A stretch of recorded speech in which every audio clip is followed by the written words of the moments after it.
with that, I'm going to introduce Jason Farnsworth.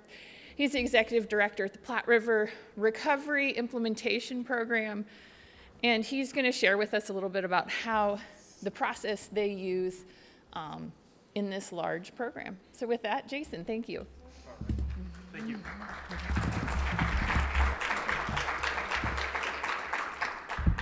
Good morning, everyone. As they say in Monty Python, now for something completely different. So from humor to the relationship between science and policy and some of the lessons that I've learned based mostly on some brilliant folks who wrote some amazing books that we've used in the Platte River program. And that, based on our experience talking to folks around the country, have sort of a wider application. So, something like this is always interesting for me. This is the first time I've talked about this subject, and in the room we've got a number of folks who've been involved in the program as longer than I have. So, at the end of this, if you think I missed the mark, speak up and let me know. This is a tryout for some new ideas that we've been working through. So I'm going to start, because this is in the context of the Platte River program, excuse me, with a very brief history. And for folks who really want to dig in, there's an amazing book written by David Freeman, who's a sociologist at CSU. He actually followed the entire cooperative agreement, the negotiation phase for the Platte program, went to every meeting and recorded in great detail the push and pull and the conflict and the compromise associated with that process. So it's a really good read. It sounds dry, but it's got a little bit of a days of our lives in it. It's a pretty good resource. So in the Platte Basin, by the late 1980s, conflict over water sort of reached a crescendo. And the breaking point was when the Fish and Wildlife Service started issuing jeopardy opinions for water projects, basically stopping relicensing, stopping new water projects, because they concluded that building those could cause the endangered whooping crane to go extinct through loss of habitat, migrational habitat along the Central Platte River. So rather than go to court over this, the states and Secretary of Interior got together and decided to develop a cooperative agreement. So can we get together, put together land, water, and money, and use that to meet the ESA obligations for these species and do it in a collaborative manner? We have upstream state, downstream state, all of those different issues. So it was actually fairly easy for the states and DOI to decide on how much land, how much water, and how much money. It took a matter of months, actually. I was amazed at how quickly that happened. Then they spent the next 13-ish years of a 3-year process arguing about how to use that to benefit the species.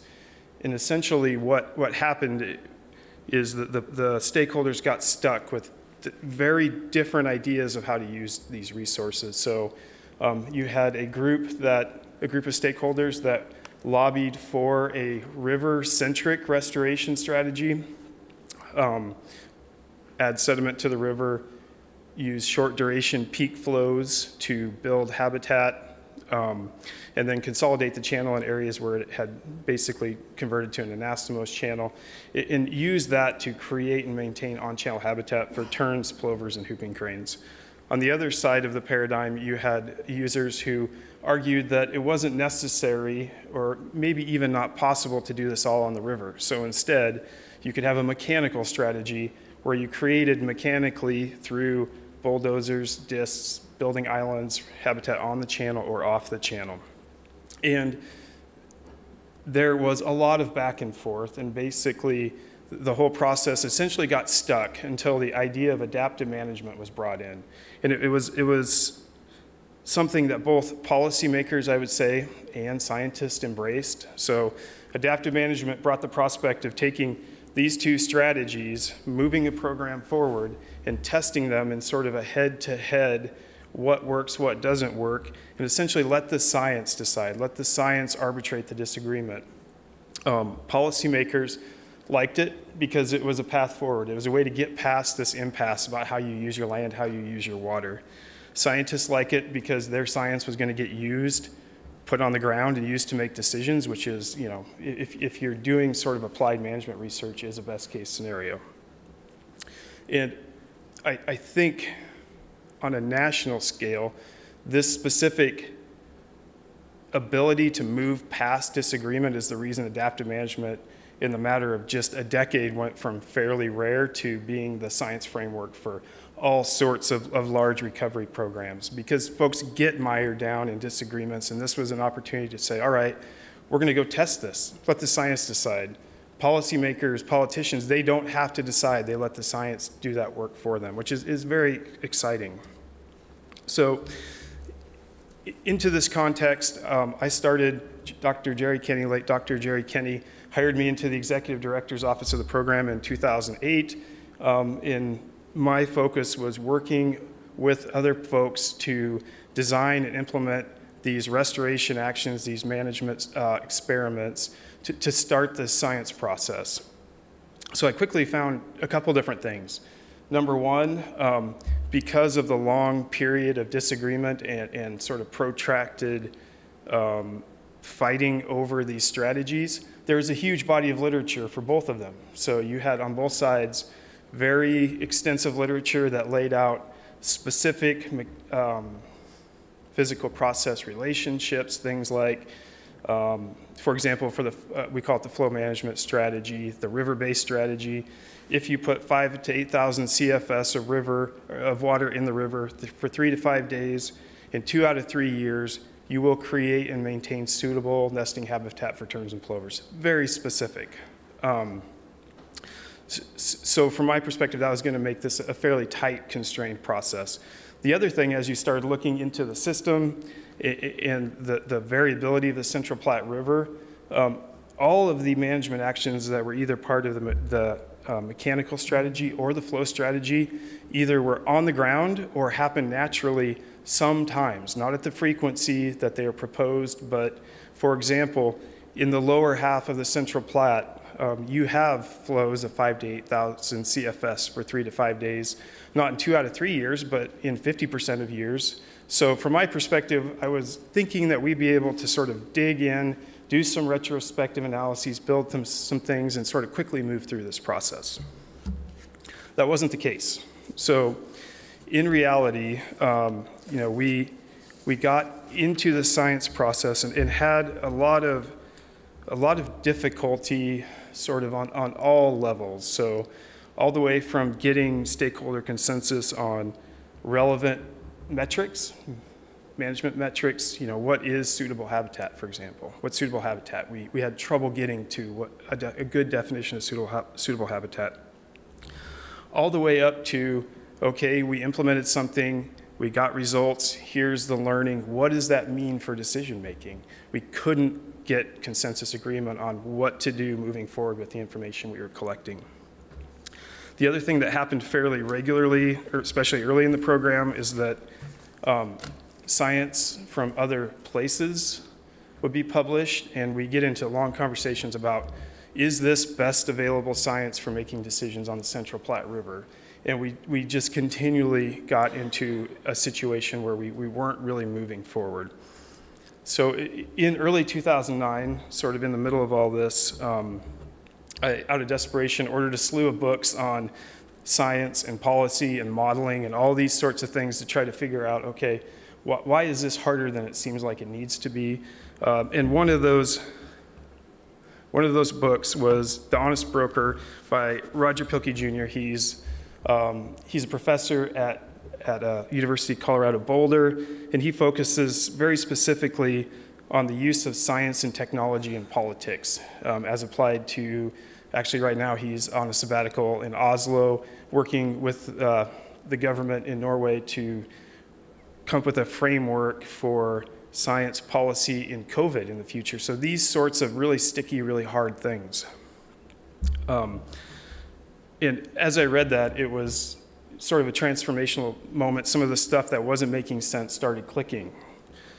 So here is, sorry, I'll back up a little bit. So in that book, Pilkey describes what he calls 4 idealized roles that science and scientists play in policy and politics. So don't have time this morning to go through all 4 of these, but they'll sort of intuitively make sense as I talk about the ones that apply to the program. So during the development of the program, and especially this period where people were wrestling over what to do, how to use resources, stakeholder scientists functioned effectively as issues advocates. They're advocating, which is not a bad thing. So you had different folks that had different ideas about what should be done, and they were effectively pushing for their strategy, their idea, to be implemented as part of what the program did moving forward, which is a very valid thing to do. From an adaptive management perspective, once you shift into program implementation, all right, we're no longer advocating. Everybody's ideas, people's strategies got in. Now we're going to test it. At that point, folks were expected to shift out of an advocacy role into an honest broker role, or excuse me, into a science arbiter role. Science arbiters are not supposed to consider their values. If you're an arbiter, you're supposed to take evidence on this side, and weigh it dispassionately, apart from your values, apart from your reference framework. So Pilkey argues that in situations like the Platte program, where you have high uncertainty, right? This is one river system, you've got an N of 1, all sorts of variability, all sorts of difficulties, and in areas or problems where you have high values disagreements, where people place different values on different things, that scientists can't really reliably function as arbiters in that situation. And I would agree, I think it's unfair. It's unfair to expect someone that has a very clear view of the world from a science perspective to go in and then suddenly be able to completely set that aside and have to sort of dispassionately say, well, you know, the results that we're getting run contrary to the values of my organization and likely damage our ability to exist in the future, but because I am a good scientist, I'm going to go for it. That's just, it's not reasonable from my perspective. So at that point, Pilkey argues that the role that science and scientists really have to play in that situation is as an honest broker, which is a very sort of different role. So there are 2 main keys to serving as an honest broker. Number 1, you need to use science to clarify and broaden the scope of policy choices that are available to decision makers. So information generated through your science program is used to inform science. It's not used to compel. It's not used to arbitrate or decide who's right and who's wrong. Because in situations where you have high uncertainty and you have massive values conflicts, you cannot essentially force someone to make a decision against their values. The other thing that it does, an honest broker framework takes those values and brings them out into the open. And Pilkey argues that in these situations, you have to find a way to directly include values in decision-making so folks aren't forced to sort of go underground and reflect those values in how they interpret science. So this precipitated, and Jerry, Kenny, and I talked about this a lot. So basically, boy, this sure makes sense. This is what we're seeing. We're seeing people that are sort of being pushed against their values. They're frustrated if you find one, basically, if you learn something, some people really want to use it to adjust management. Some people don't think it's good enough to adjust management, and we just keep getting stuck. So at that point, we shifted our focus, and starting around 2011 in our adaptive management implementation plan, started saying out loud repeatedly, okay, the science that we implement, the things that we learn, are not going to be used to decide a winner and loser, FSM, MCM, on river, off river. Instead, we're going to use this to help our decision makers, who are our governance committee, our stakeholders, broaden their scope of policy options. We're going to use it to inform their decision process, but not drive what they do. They're in the seat, driver's seat. Science is used to help them look at trade-offs and things like that, but that is the role. It is not the decider. There were a couple other things that we did internally to try to buffer the program a little bit from, open or underground advocacy, and try to sort of be right in this honest broker role. The one thing is we worked with the decision makers, with the governance committee, to have them redefine, refocus what they call big questions. So, all right, policy folks, what are the big questions that you really need to have answered so that you can negotiate a second increment? This isn't who's the winner and loser. You get to the negotiating table, what do you need to know in order to make good decisions? The other thing that we did was shift to, with all of our management experiments, focus on developing multiple lines of evidence. One of the issues you run into with systems with high uncertainty and high complexity is the more sophisticated or complex your models are, your interpretations, you eventually get to a point where decision makers can't understand what they're seeing, and at that point you've lost them, essentially. And the third thing was to really work to protect independent science. So, we have people come in from the outside, independent third parties that come in and do an independent third-party peer review on all the program's science products.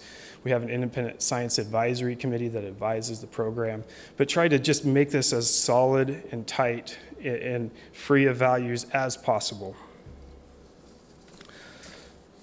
And that was great, but it still didn't give us a way to do the last part of this, which is allow policymakers to explore and broaden their policy choices. And we just weren't sure how also you bring their values in. How do you bring these values in and make them transparent in the decision-making process? So I think it was around 2013, 2014, one of our ISAC members introduced us to a small company in Vancouver, BC, called Compass Resources. And Lee Failing, one of their principals, who is a co-author on this book, Structured Decision Making in Environmental, basically focused towards environmental problems. And in talking to those folks, we took a trip up, sat down with them. This SDM process did both things. It specifically used science as an input to weighing trade-offs in decision making, and it had an explicit place where these folks could take their values and put them directly in as quantitative metrics that they cared about, and allowed them to rank that against technical learning, so that side of it wasn't always hidden behind your technical trade-offs and your technical analyses. So the program actually hired Compass to come down to the Platte and to facilitate a structured decision-making process with our governance committee. And I'm going to talk through that process just very briefly to give you an idea of how it actually works. And it's very simple, but I think very powerful. So the first step in the process is clarify the decision context. So essentially, what is, from a policy perspective, your objective? Fairly simple, fairly straightforward. The next part is defining your objectives and measures. So this is where you start separating quantitative from qualitative metrics and values. For example,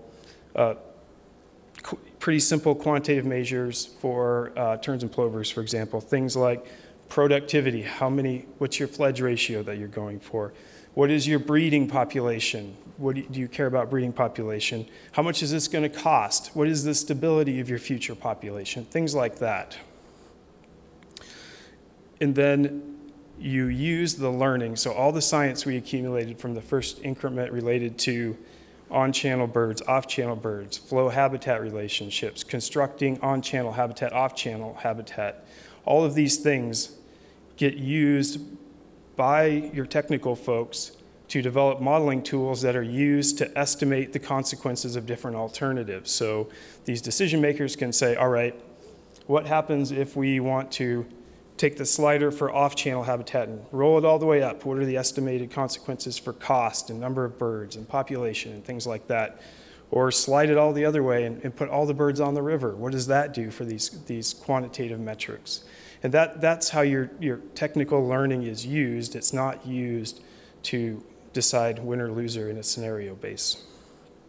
And I think probably just as important, or maybe even more important, is the qualitative side of things. So you, as part of this process, go through and explicitly define qualitative metrics. And in the Platte's tern and plover example, the primary qualitative metric was how important is it to have birds on the river? So do you want birds on the river? Is that something that you care about or not? And folks were able to explicitly put that as something that they could either take and rank up in terms of importance or down in terms of importance, but it was right there in front of everybody, which prevents you from doing things like arguing on and off channel fledge ratios and other things that are related to whether you want birds on the channel or not, but not directly. Other things, learning potential. So how important is it for people to adjust management in a way that you can continue to learn about things versus just manage them into the future? And lastly, cost trade-offs. So, how important is it to push your money into the tern and plover pot versus hooping cranes and things like that, which is, at the end, a values decision that you need to make. So we went through this process. The governance committee with Compass, I think, went through 3 or 4 iterations of defining different alternatives, ranking them, negotiating importance of quantitative and qualitative outputs, and eventually reached consensus on a change in our management strategy, which essentially went from sort of a mixed on and off channel strategy to primarily off channel. So the governance committee decided to move pretty much all of our focus off channel and create more off channel habitat, primarily because we were focused on population stability and total population. But the negotiation side of this was that in addition to that, we also continue to maintain a small amount of on-channel habitat through techniques that essentially clear vegetation from existing natural sandbars. They're not highly suitable for tern and plover habitat, but as you do this, you're also creating benefits for hooping cranes and other things in that you're taking something that was vegetated and turning it into river channel. So, this was a negotiated change in management strategy that incorporates both the science learning to make good decisions and incorporates values on the other side so that people, at the end of the day can agree that it's the best negotiated decision that they could come to. And frankly, this is rare in large recovery programs. Most of the time, programs that we talk to, I get calls fairly often from other programs, and they get stuck at this point because they continue to think of this as a head-to-head science arbiter situation, and they can't get past it because nobody agrees on how important different learning is and what to do from there. So we recommend SDM to folks who talk to us. It's used very widely on the West Coast now. A lot of recovery programs are going through SDM processes. And actually, the Missouri River program started on one not that long ago. So it's becoming a sort of a standard way to get past this science values impasse. Do I have a minute or two left? Okay. So lest you think we got it all right, I was listening to a podcast the other day, and the interviewers asked, so what did you get wrong? It's easy to talk about what went right, but what did you get wrong? So a couple things, I think. One of those things, early in this process, working on the science, I think it took me particularly far too long to understand that we weren't going to get consensus on the meaning of learning. So, past the point where I think I mentally understood it, we still pushed really hard to try to get everybody on the same page about what it means. What are the implications of this study or this study or this study? And And frankly, I don't think we've ever gotten there. In some instances, people just interpret them much differently. And frankly, if you're using information to inform decision making, it doesn't matter, because you're talking about bands of uncertainty and things like that, as opposed to forcing a decision one way or another. The other thing that I think we're still working through is the role of independent science. So it's important for the program to have independent people come in and provide good advice and review of program work products. Independent science is always a mix of context and expertise. So you bring folks in that don't know anything about your system, and you tend to get bad advice for a while until they understand the context that they're providing advice in. On the other hand, if you have folks that participate for too long, I think we're finding that the longer they're there, the less interested they are in science, and more they want to talk and direct policy, because that's frankly more fun at the end of the day sometimes. So I don't think we've necessarily gotten that right, and we're working right now on tightening that back up and making sure that we're getting new science people involved at a more frequent rate, so that we're not sacrificing that independence in the future because people are so entrenched and so used to the program that we're getting essentially the same advice over and over. With that, thank you very much. That's all I had this morning. Do we have time? Doing questions, or are we just done for the day? Done? Anybody have any questions? We've got folks here that have been involved in the program for a very long time. Does any of this sound familiar to you? A little bit? Questions? Yes, sir. Just, can you speak a little bit to how the transboundary piece is involved in this, in terms of the stakeholder states? How they are incorporated in this? Yep. Because that seems to be one of the tricky pieces you have to mention. Yes, so the question was, what are the transboundary aspects of the program? So, at a high level, we have 3 states, Nebraska, Wyoming, Colorado. We have the Department of Interior, both in terms of reclamation and Fish and Wildlife Service as a regulator involved. We've got water users, North Platte water users, Colorado water users, Central Nebraska water users. We have on our governance committee 3 conservation organization votes. So we have essentially the whole range of different stakeholders, and we work on a consensus voting basis. So basically, anytime we take action, we have to get consensus across all of these different stakeholder groups. And I think, in general, when you're making day-to-day decisions, we go slow to go fast. We have to really not exceed the pace at which people are sort of working together independently to come up with good decisions.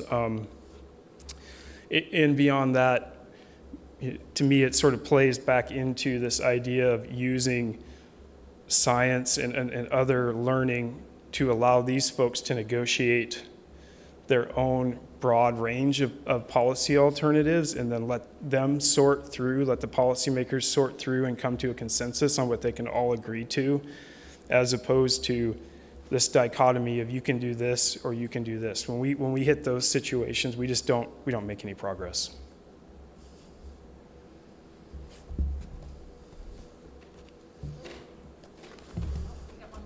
Yes.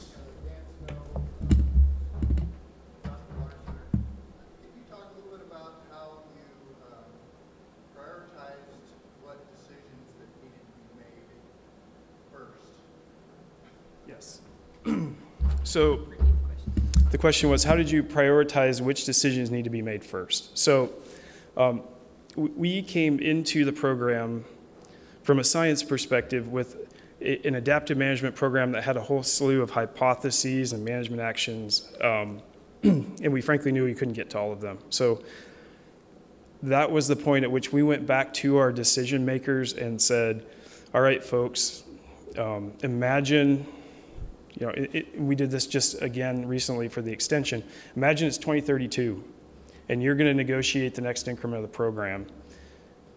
what decisions do you need to make, and what don't you know that you need to learn so you can negotiate effectively. And so from that process, basically taking their feedback and turning that into what we call these big questions. So these are the things that decision makers need to understand, need to know, need to have an answer to so they can negotiate.